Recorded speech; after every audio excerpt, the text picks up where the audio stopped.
It's My Nerd World and Depeche Mode, the podcast. On this week's episode, we have Grammy news as the band picks up a win for one of their remixes from Memento Mori. Speaking of remixes, we have details about the Before We Drown remixes, which will be available in less than 24 hours of the time that I'm recording this podcast right now. An interesting retrospective I found while doing prep for the show on Policy of Truth that I'm excited to share with you, and your listener feedback to TalkShowNerd@gmail.com, or your comments if you happen to be watching on YouTube. As always, Depeche Mode, the podcast, is brought to you by the science fiction book series EMBARK. You like Depeche Mode, and if you also like science fiction, check out the science fiction space opera series EMBARK. 7 books at all available in the series: Kindle Unlimited, ebook, hardcover, paperback, and audiobook. Tells an exciting science fiction story with a lot of references, direct and indirect, to Depeche Mode.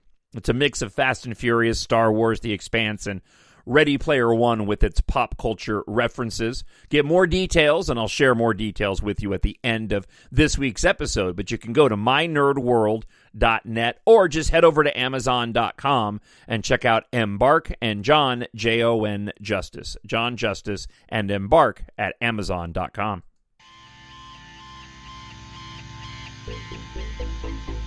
Hello, this is Martin Gore from Depeche Mode. Hi, this is Dave Gahan from Depeche Mode, and you are listening to My Nerd World. And welcome to it. Thank you for checking out this week's episode. Got a lot of exciting news to share with you, and one that caught me off guard, but I suppose I probably should have been expecting. And that is the remixes for Before We Drown. Now, it's been confusing as it relates to what is a single from Memento Mori and what isn't. I think a lot of the terminology has changed with this release as streaming has really surpassed physical releases, and we're not getting the physical release CDs like we did in the past, and we're no longer in that cycle of album releases and single releases that coincide with the physical releases anymore. It's a completely different world relating to how we consume our music. I think I'm like a lot of longtime fans. I still wish that we can get the physical releases for the singles. I know we can get them on vinyl, which is great for vinyl collectors, but I wish I could complete my Depeche Mode collection with the physical CD releases of all these remixes as well. But alas, times have changed. I'm also interested to know whether or not Before We Drown ends up on the main set list for the physical release, most likely to come out later this year, or if it ends up being a bonus footage track, if you will, on the physical release, depending on where the concert tour was actually filmed. Be that as it may, the singles are coming out in less than 24 hours.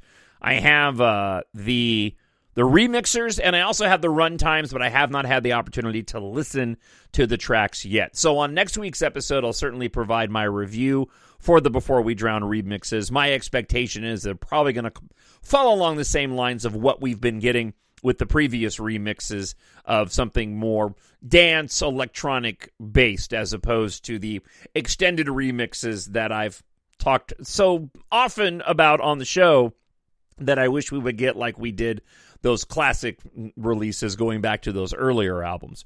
So, the Before We Drown remixes go as follows. Track 1 is the AC Wet Mix, runs 5 minutes and 3 seconds. We have the Signal remix at 7 minutes and 4 seconds. We also have the Inalea, if I'm saying that correctly, Inalea remix, 5 minutes and 55 seconds, and then Chris Avant-Garde at 3 minutes and 51.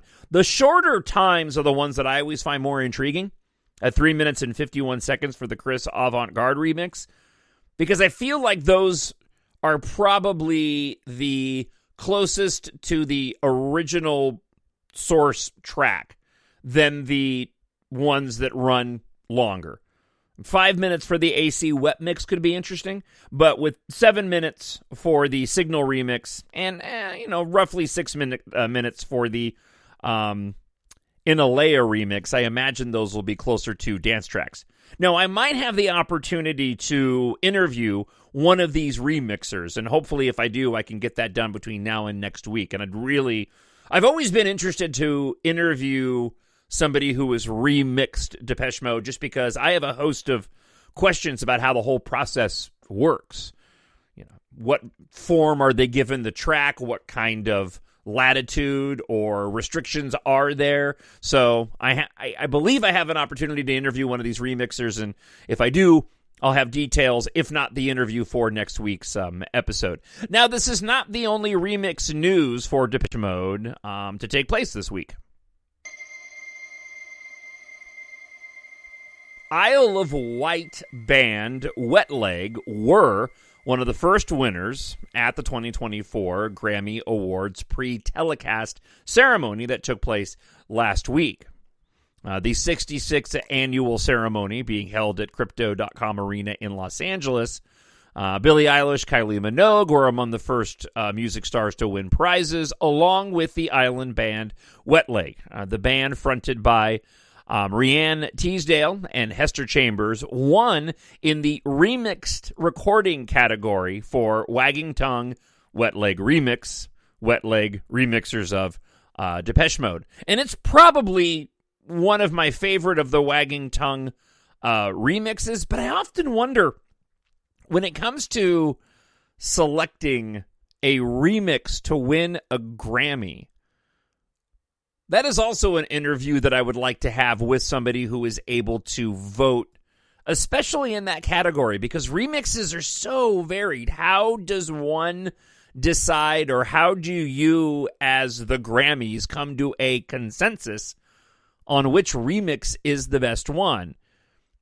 To me, that's dramatically different than if you're voting on a track of the year or an album of the year. You're talking about a reinterpretation or an interpretation, a remix, of an existing song. So is there time spent listening to the original track like Wagging Tongue and then comparing it to the remix? Those are questions that I have. And maybe if I have the opportunity to interview one of the remixers for Before We Drown, maybe they'll have a little bit of insight into that. But that was the first thing that I thought of when I saw that they had won for a remix of Wagging Tongue. I'm like, how do you decide that? I mean, it's all subjective in the end, but that to me would be some of the more difficult ones to decide in terms of who's going to get the Grammy when it comes to a remix. As I do every week, I go and do a search for Depeche Mode, and I put in my categories to find out, what is being talked about in the world of Depeche Mode online, the most recent articles. And on occasion, I find these little gems that I can go and share with you. One of the ideas that I have moving forward, on top of inviting individuals on the show and conducting more interviews, which really just comes down to a matter of timing and my schedule and not knowing when exactly I'm going to have the opportunity because of my full-time job to be able to schedule somebody to sit down and have an interview with. So that often keeps me from bringing an abundance of people on. If I can find a way to streamline that, I'll get a lot more people on the show, absolutely. So what I like to do, though, is I like to go and find these little pieces written by other individuals. And this one here from stereogum.com, the article is called The Alternative Number Ones, and in this case, they're highlighting Depeche Mode's Policy of Truth. One of the ideas, as I was saying, that I have for the show moving forward is to take a sort of track-by-track approach. And not every track in Depeche Mode's catalog, although I suppose that could be a rather interesting long-term project, but more of the songs that I appreciate and love the most, and going and breaking them down from beginning to end over the course of a podcast. This article that I found from Stereogum does something similar to that, and I've gone ahead. It's a lengthy piece. I've done some editing to it to kind of just zero in on the core of what they wanted to say. But here is this piece from Stereogum that I quite enjoyed reading, and I think you're going to enjoy it as well. In the alternative number ones, I'm reviewing every number one single in the history of the Billboard Modern Rock Tracks alternative songs, starting with the moment that the chart was launched back in 1988. Now, this column is a companion piece to The Number Ones, and it's for members only. Thank you to everyone who's helping keep Stereogum afloat. You Should Lie That's the message on Policy of Truth, one of Depeche Mode's biggest hits. That is the wisdom that Depeche Mode wished to impart. I've probably heard Policy of Truth hundreds of times over the decades, and I never really paused to consider the lyrics until I sat down to write this column today. Now let me stop here, and I want to add my commentary into what they've written here. I know that I certainly have listened to those lyrics, and I know that if you're like me, as a Depeche Mode fan, you have probably done what I have done and what Dave Gahan does with these songs. These songs that we've all grown up with, that have become the fabric of our lives, the soundtrack to our years, they are relatable. And they're relatable in different ways as the decades progress. Policy of Truth is one of my favorite Depeche Mode songs. It always has been. I'm shocked when I hear that that particular track is many fans' least favorite off of Violator, while I think that it's up there with Enjoy the Silence and World in My Eyes, and certainly worthy as a single. I can't help but wonder if some people find it to be a little bit too cheeky. I certainly don't, and this is a song throughout the years and decades that I have found myself going back to, using as a source of comfort and relating to on a number of different real-world circumstances. So unlike this author, no, I've thought about these lyrics quite a lot, and many times I have sung this song out loud and thought in my head about various circumstances that I was going through, mostly of my own negative doing. And we also know that Dave Gahan does this as well. He's mentioned many times that throughout the years and the different tours as he's singing these songs live, that they've taken on various different meanings. I think most recently he was talking about Precious and how that song has taken on a much more optimistic tone for him in how he and what he thinks about when he's performing it live. Now, getting back to this article, some Depeche Mode songs, Fly on the Windscreen, Master and Servant, Never Let Me Down Again, have lyrics that come right out and grab me. Most of the time, though, I think of Depeche Mode lyrics as a small, inessential part of their overall vibe.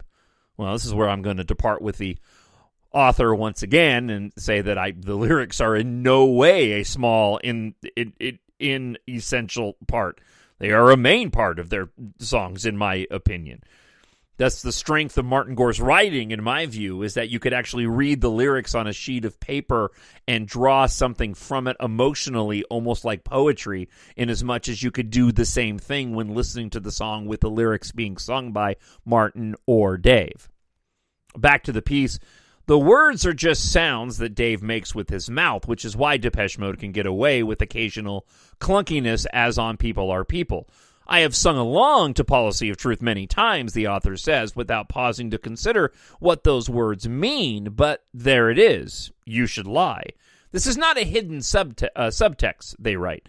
Depeche Mode approached the message of Policy of Truth as if it's a manifesto. Martin Gore wrote the whole thing in the second person with his bandmate Dave Gahan, alternately taunting and lecturing us, the listeners. Gahan and Gore want us to know that our devotion to honesty will ruin our lives if it hasn't already. You'll see your problems multiplied if you continually decide to faithfully pursue the Policy of Truth. On both sides of the Atlantic, the rock critics of the 80s and 90s had a hard time taking Depeche Mode seriously, despite or maybe because of their ballooning popularity in America. To most of them, Depeche Mode were foppish synth guys, with their foppish synth guy status conferred a certain inescapable fakeness. Depeche Mode saw themselves being dismissed like that, and they bristled at it. But Policy of Truth suggests an embrace of fakeness, partly satirical, but probably not entirely. That goes beyond the choice of their instrumentation. See, and I never got that from Policy of Truth, of it being satirical in any way. I actually feel like there's an earnestness to it. On Policy of Truth, they go on to say, Depeche Mode are here to tell us the real unvarnished truth about the stupidity of truth. To flip a phrase from one of the greatest writers in alt history, they were so real about fakeness that it went beyond real. Depeche Mode are willing to sing about truth as a liability. Paradoxically enough, that makes Policy of Truth sound more truthful than a whole lot of the supposedly truthful stuff that followed. At least Depeche Mode were honest with themselves and with us. On Policy of Truth, Dave Gahan sings that truth will not set you free, that instead you should hide what you have to hide and tell what you have to tell. It's a lot like life. A few weeks after Depeche Mode released Policy of Truth as the third single, tongue-tied. As the third single from Violator, the album went platinum for the first time. It ultimately sold 3 million copies in the U.S., making it by far the band's biggest commercial success. Enjoy the Silence, Depeche Mode's previous single, had been an unlikely mainstream crossover, and the band was already hatching big plans for the summer. In 1990, a night like that Rose Bowl gig captured in 101 would no longer be the exception. Instead, DM were playing stadiums and arenas every night, bringing grimy openers like Nights of Ebb and the Jesus and Mary Chain to play for crowds of tens of thousands, along with electronic. Let's throw it in there. They didn't have it in there, but I'm throwing it in there because they're worthy of a mention. Violator is a miracle of an album, and really any of its tracks could have worked as singles. On that we agree. But I'm glad Policy of Truth got a real push, since that's a banger among bangers. Depeche Mode and their Violator collaborators, producer Flood, mixer Francois Kevorkian, were wizards at stacking sounds on top of each other, building entire worlds out of beeps and hums and whooshes. Policy of Truth is one of the best examples of that skill in the band's whole catalog. The sounds on Policy of Truth heave and twinkle. The song is built on a neck-breaker riff that churns and with slow electronic precision. Much of the time, it's hard to tell what's making the sounds. There's some guitar in there, and some horn probably, but those sounds aren't presented unencumbered. Instead, they're sampled, layered, manipulated for maximum impact. When the funky sax riff kicks in after the chorus, it doesn't serve the same function as a funky sax riff on past generations of rock and pop songs. Instead, that riff has a sleazy, squirmy, percussive impact. It briefly rises up out of the murk and then disappears back in, much like the screaming guitar chords and ominous bass notes and mechanistic snare splats. There's a hint of blues rock in the Policy of Truth groove, just as there's more than a hint of rockabilly in Personal Jesus and its groove. But it's blues rock fed through primitive computer modems and transferred into something else altogether. The sound is vast and sinister, and has all-encompassing, a fitting stage for Dave Gahan to deeply intone his dark advice like a cartoon devil on your shoulder. Policy of Truth starts with the assumption that you, the song's subject, have made some kind of unwisely honest disclosure that you wish you could take back now. You had something to hide. You should have hidden it, shouldn't you? Now you're not satisfied with what you're being put through. You ignored some key advice when you were younger, deciding to live your life by this Policy of Truth, and it has blanked you over again and again, keeping it clean for the youngins. Every past truth-telling lingers in your memory as a tantalizing hypothetical.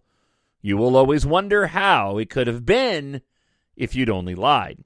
Throughout the song, Dave Gahan savors the taste of every word and every hesitation between words. There's predatory I told you so satisfaction in his slithery baritone. He glides over the synthesizer swamp, leering and insinuating, the implication being that he, Dave Gahan, would never be foolish and idealistic to bother with all that honesty. On the bridge, the refrain, "Never again is what you swore the time before," makes truth sound like a dark addiction that you can't shake. It's a mistake you make again and again. Policy of Truth works as a slick little inversion of the cliches that we always hear. Honestly, Depeche Mode tell us it's not the best policy. Instead, it's a good way to ruin your life. Because of the skeezy, horny vibe that Depeche Mode bring to just about everything, there's some implied infidelity in Policy of Truth, but it doesn't have to be that. Dave Gahan could be telling baby George Washington to lie about cutting down that cherry tree, and the effect would be the same.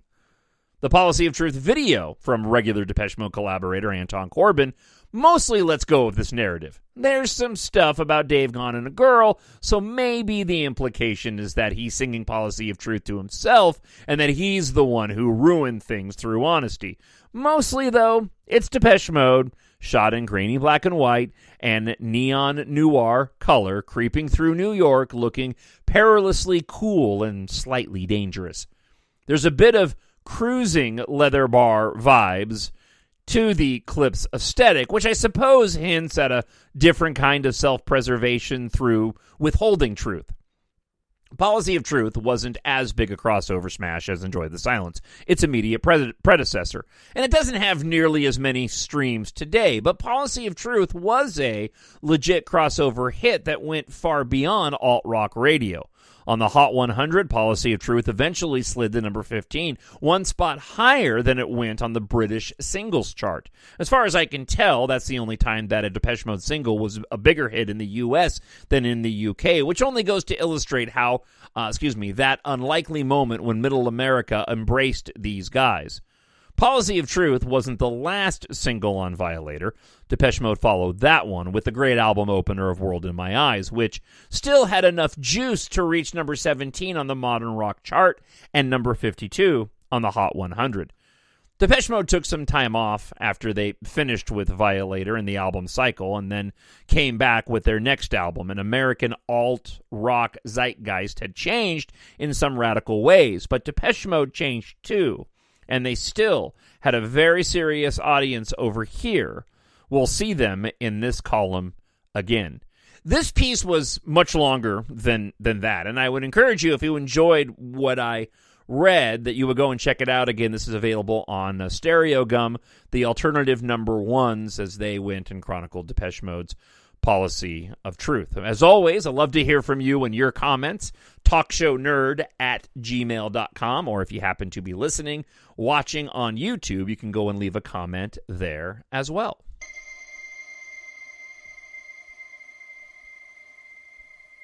All right, let's dive into your listener feedback this week to TalkShowNerd@gmail.com, and as I mentioned, comments from YouTube. First, Lee from Nottingham writes this: a few thoughts. Has anyone tried playing the end of My Cosmos' Mind backwards to see what Martin's singing at the end? And why does Dave have a black Band-Aid on his right thumb in this tour? So the black Band-Aid has actually now appeared on the both hands, and I have no idea why. So I'm going to appeal to you listening, because I know I've got some guys in the know that could perhaps lend some rationale to why Dave has a black Band-Aid on his right thumb and why it seems to have expanded to other fingers as well. My guess is it's got something to do with the performance, the way that he's using the microphone, and a particular spot on his hand that may be getting overused.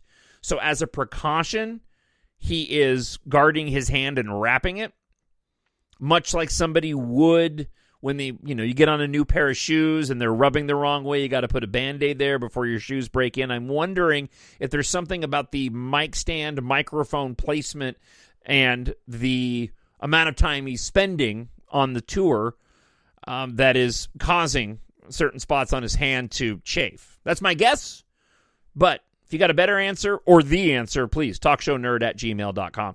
To the reverse parts of My Cosmos' Mind, all those are Martin Gore's vocals singing My Cosmos' Mind, or the other lyrics on the track backwards. Early on, when the album came out, somebody had gone and done the work, and they flipped around the backwards portions, and it's just My Cosmos' Mind, the lyrics backwards from the song. Nothing additional other than what is already performed in the track, just set backwards. Thank you, Lee, for the feedback this week. Dave Fulton writes, first, great show, mixed emotions, talking about last week's episode. The DM family is getting smaller. Andy, Vince's wife, Brian Griffin. But art lives on. That's why people make it. A broken frame, such an iconic cover. Just wish I could have a quiet word with the band. Lads, great album, not at all a sophomore effort. You sound like a serious band with serious musical intentions. It's just track 7 and 8. I would have removed Meaning of Love to the B-side and swapped it out for Now This Is Fun. I mean, it's a no-brainer, writes David. I suspect the band must have felt similarly since NTIF was a concert opener on the tour, while MOF was quickly abandoned. A photograph of you? Ugh, he writes. And that got played live and recorded as a 12-inch. But clearly, they were struggling to avoid putting out a glorified EP. 2 full-length instrumentals suggest this. Ironically, would have probably made for a good Erasure tune. Maybe Martin Vince should have done a swap, and DM could have done Only You after all. Yeah, again, I will always be intrigued by what a Depeche Mode produced, Dave Gahan sung Only You would have been like. As always, David, thank you for the email. J. Manuel writes this. It's not Anton's fault that the last couple of videos have been disappointing. The guys themselves don't want to make music videos. Remember, they've complained in the past because they're caught up with being on the road. So I don't fault Anton at all. I'm very disappointed in this aspect of this current DM run. I wish the guys felt differently and participated in the videos once again. But at least they gave us Ghosts again. Without the guys in the music videos, they're stale like Peace and Fragile Tension, with video imagery taken from a live performance of that song. Anyway, love Depeche Mode with all my heart. I just had to give my honest take.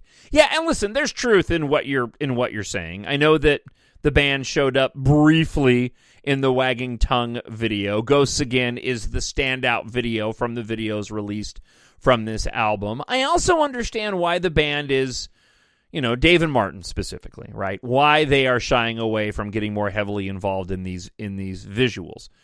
When you look at Depeche Mode from a business standpoint, it's amazing we're getting videos at all anymore, to be honest with you. I imagine that Anton's not getting nearly as much money as he did before to get these videos, and it seems as if they are playing much better on the Memento Mori tour than they are as continued rewatches online. Ghosts Again, I've watched many times the video, and I will continue to watch that over and over again, but I can't say that about any other videos. Maybe Wagging Tongue. There's some interesting aspects to it, but my favorite Stranger I just found boring, as I did before We Drown. They work well in the live sense, but in terms of something compelling, again, to go back and watch over and over, less so. That being said, they don't serve the role that they used to serve. Those videos used to serve as, a lot of times, the first opportunity that somebody had to hear a new track. And those times have simply changed. We don't have channels dominated by music videos anymore. They're not in demand as they were. And so I think it's amazing we're still getting these videos, but they're also serving a much different purpose than they did before in the past. And you can couple this with my comments relating to the single releases and why we're not getting physical releases anymore either. I don't fault the band for Dave and Martin to not wanting to get involved in an extensive video shoot. At the end of the day, it doesn't really do much of anything and isn't going to bring more dollars to either of them. And I hate to look at it from such a capitalistic standpoint, but that's what this is about. I mean, this tour, this is where they go and get the bulk of their money because of the way that we consume our music now, and it not being through purchasing records, but through, being subscribed to a streaming platform of some kind, whether it's Spotify or Apple Music. When they're out on tour, this is where they're making a bulk of the money from the release of Memento Mori, not album sales. It's also why, unfortunately, the merchandise that's available is exorbitantly expensive as well. It's a bummer, but I understand that's the reason why it is the way that it is. All right, let's get back into your listener feedback this week. And lastly, we have a lengthy, delightful email that comes from Mike in Southeast London, who writes this. I hope you are well, ? I'm doing fantastic. Thank you for asking. Everything is all well in the world of Jon Justice at the moment. Discovered your show last year, and I love looking forward to the new DM episodes each week. A great show. Hoping you might reward this in your listener feedback. As a matter of fact, I'm doing just that. I'll even give you a bit of a sound effect. I'm a 55-year-old UK DM devotee. I've been to every tour since 1988, you and me both, and my 19-year-old daughter has been with me, too, since the 2016 Spirit Tour. I felt, after Fletch's passing, that this could be the last tour. I therefore went on a mini-tour myself last year, having seen 4 shows in 3 different countries and toying with the idea of one more in Europe before the tour end. I need to throw this out there, too, as I work through Mike's email. It seems like a lot of people have done this, by the way. And Rob Rome from the Global Depeche fan group cracks me up because when the final European leg started, and I haven't talked to Rob now in a couple of weeks, but when the final leg started and I was doing my follow-alongs with the concerts, and trying to see what the track list was going to be, because I'm here in the United States, I'm getting the track list like at 4 and 5 o'clock in the afternoon, right? So I'm online, and sure enough, I was wondering, I wonder if Rob's going to any of the shows overseas, because he's gone to so many shows this year. And the moment that I say that, I go online and I see a video of him in Europe at the shows. And so I imagine there are a lot of people, and I would be if I had the means to do so. I would be following the band around as well, thinking this may be the last opportunity to go and see them live. All right, getting back to Mike's email. Having been lucky enough to have done this, visiting Austria in July, Vegas in early December, Twickenham in London, as well as having seen DM at the O2 in London last Saturday, I thought I would share a couple of thoughts about my experiences and some of the subjects of which have been touched upon in your previous podcasts. First, I'm so proud to be a part of the worldwide DM community. Every country and show I have been to, the people in the atmosphere has been really inclusive and friendly. It's been interesting to experience the different atmospheres in different countries at the shows. Austria was, I would say, the more reserved and subdued audience, only really coming alive during the encore songs, whereas London, and especially Vegas, were absolutely rocking throughout. The Vegas atmosphere, in my mind, was electric and no let-up from a very enthusiastic audience. I loved it. Definitely worth the 12-hour flight alone.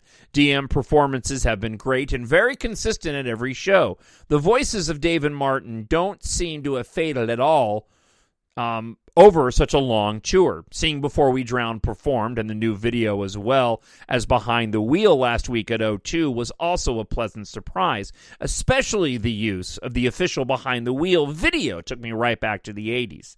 Whilst in Vegas, I also managed to get a ticket to the Sphere. Wow, what a venue. A gobsmacking, amazing thing in itself.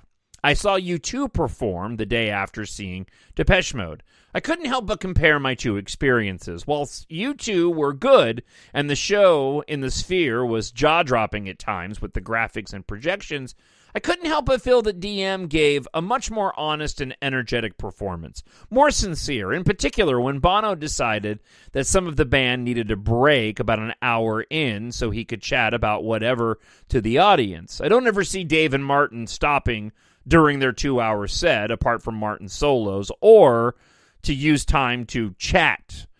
So it is a testimony to their fitness levels that they have managed to perform at such high energy standards for so long, as well as the shows being about the music and the shared experience.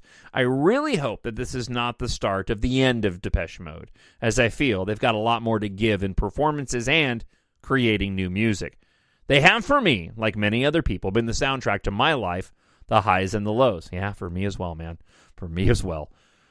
The one constant I could rely on. If this does prove to be the last tour, then it will be a great way to bow out with such a great show and an album, as sad as it will be. Keep up the great work, John, and thanks if you have time for reading out my rather long email. Mike R. Mike, thank you so much. And to everybody who writes in and listens to the show. I really do appreciate it. I've said this many times before, but when I started this podcast, I really didn't know what was going to become of it, and it's been amazing to see how it's grown, even where I took a good year or 2 or 3 off from doing the podcast. In this memento mori era over the course of the past 2 years, it's just been absolutely phenomenal, and I'm looking forward to continuing to do these shows. All right, for those of you who have listened to the show before, thank you so much for checking it out. I hope you'll be back again next week, and I look forward to hearing from you. TalkShowNerd@gmail.com, or leave a comment up on YouTube.